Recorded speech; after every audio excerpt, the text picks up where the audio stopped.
Hello, കുറേ നാളുകൾക്ക് ശേഷമാട്ടോ ഞാൻ പുറത്തോട്ടൊക്കെ വന്നിറങ്ങിയത്. ഇന്ന് പുറത്ത് പോയി ഫുഡ് കഴിക്കാമെന്ന് വിചാരിച്ചു. റോഡ് ക്രോസ് ചെയ്യാൻ നിൽക്കുകയാണ്. ഭയങ്കര തിരക്കാണ് ഇവിടെ. ബാംഗ്ലൂരിനെ സംബന്ധിച്ച് ഏത് സമയത്തും ഇവിടെ തിരക്ക് പിടിച്ച റോഡാണ്. എപ്പോഴും വഴി യാത്രക്കാരായാലും വണ്ടികളായാലും അങ്ങോട്ടും ഇങ്ങോട്ടും തിക്കും തിരക്കുമാണ്.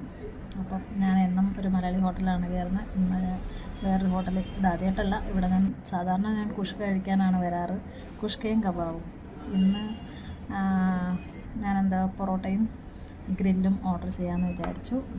ഗ്രില്ലും പൊറോട്ടയും വന്നു. ഞാൻ ക്വാർട്ടർ ഗ്രില്ലാണ് വാങ്ങിച്ചത്, 2 പൊറോട്ടയും. അതേ കഴിക്കാൻ പറ്റും എന്നെക്കൊണ്ട്. അപ്പോൾ ഇവിടെ വലിയ തിക്കും തിരക്കും ഒന്നും ഇല്ലാത്ത ഹോട്ടലാണ്, എങ്കിലും അത്യാവശ്യം നല്ല തിരക്കാണ്. എപ്പോഴും ഇവിടെ തിരക്കാണ്. ഇപ്പം നോയമ്പും കാര്യങ്ങളൊക്കെ അല്ലേ. അപ്പം കഴിച്ചിട്ട് കാണാം. അപ്പോൾ ഓക്കെ, ബൈ. ആരും വരുന്നില്ലല്ലോ കഴിക്കാനല്ലേ.